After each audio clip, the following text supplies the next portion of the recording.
It was a quiet morning in 1943 along the edges of a forest near Monte Cassino.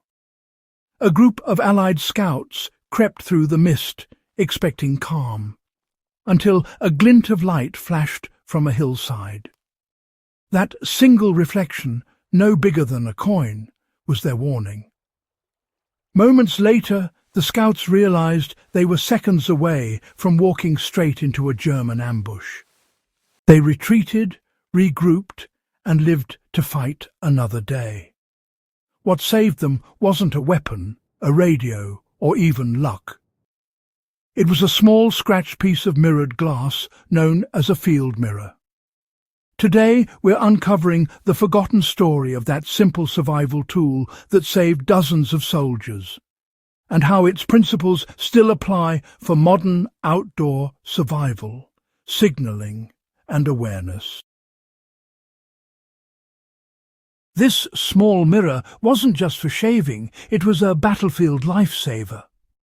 During World War II, most field-issued mirrors were designed for basic hygiene, shaving, cleaning, and inspecting wounds. But troops in forward reconnaissance or behind enemy lines quickly realized this everyday tool had far greater potential. When the polished metal or glass caught sunlight, it could signal across valleys, reflect movement in the distance, or even detect hidden enemies without exposing the user. Soldiers began carrying them not as vanity items, but as compact lifesavers. A soldier could lie prone in grass or rubble and use the mirror to scan behind him without turning his head. If movement or a reflection appeared, it often meant enemy scopes or binoculars were pointed their way. The same reflection trick worked in reverse, spotting sniper glints from a hidden tree line or movement in a window hundreds of meters away. The mirror became a silent, lightweight ally in the art of staying alive. Soldiers learned to communicate silently using light flashes.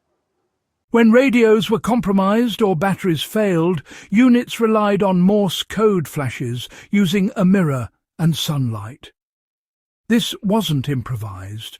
Military manuals from the era, like the US Army's FM 21-76 Field Survival Guide, actually documented methods for signaling up to 50 miles on clear days, with nothing but a polished reflector. Scouts or downed pilots would align the mirror's centre hole, or sometimes just a scratched aiming mark, with the target and then flash short or long bursts of light. Allied aircrews were, actually trained to look for these flashes during rescue missions. Some mirror types, like the British Mark IX signalling mirror, were even standardized with sighting holes and etched crosshairs for really precise aim.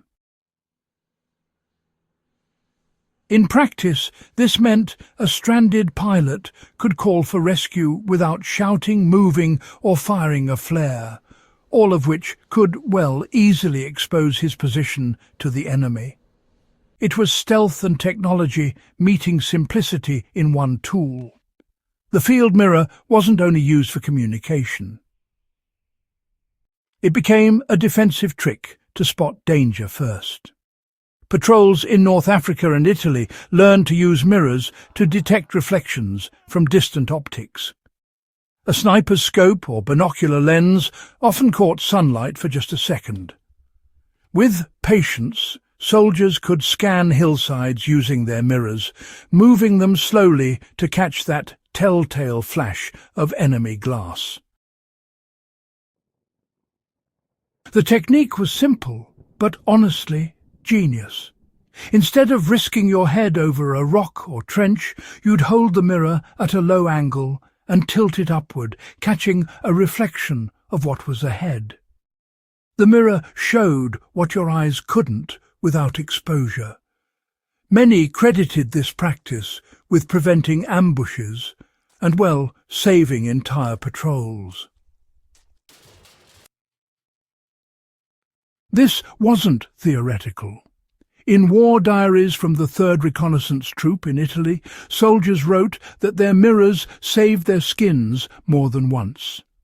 The combination of stealth, visibility and communication packed into a palm-sized object made it one of the most underrated tools of the era.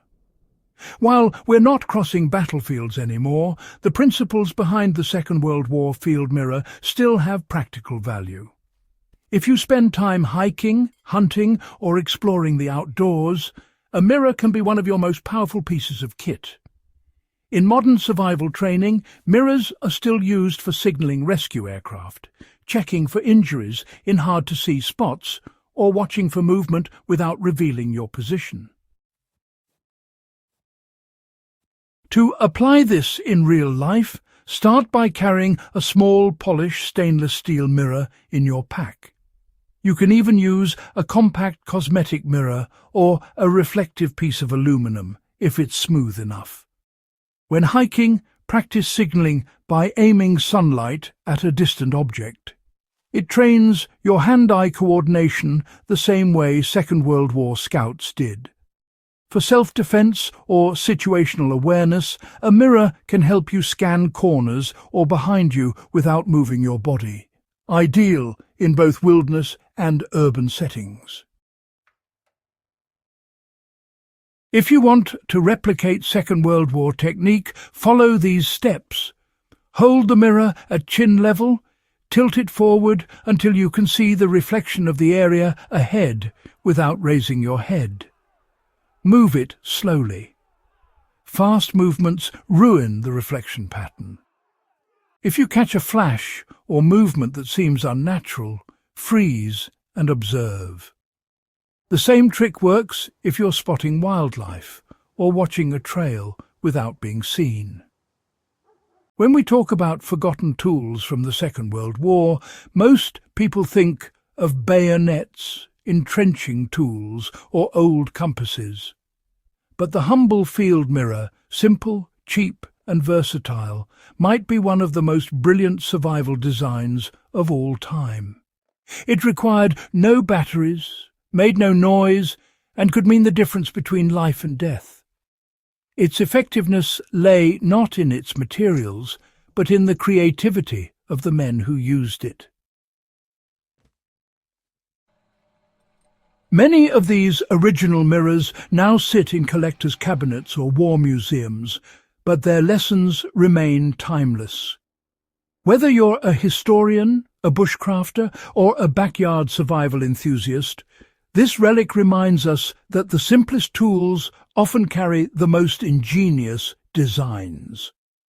It's a piece of forgotten wartime ingenuity that deserves its place in every modern-day go-bag. The Second World War field mirror wasn't just glass and metal. It was a quiet guardian, a tool that saved lives through reflection, awareness, and adaptability. The soldiers who carried it didn't see it as a luxury. They saw it as a lifeline. If you learned something new today, make sure to subscribe to the channel, share this video with your fellow history buffs, and keep the memory of these forgotten survival tools alive. Because sometimes it's the smallest inventions that change the course of war.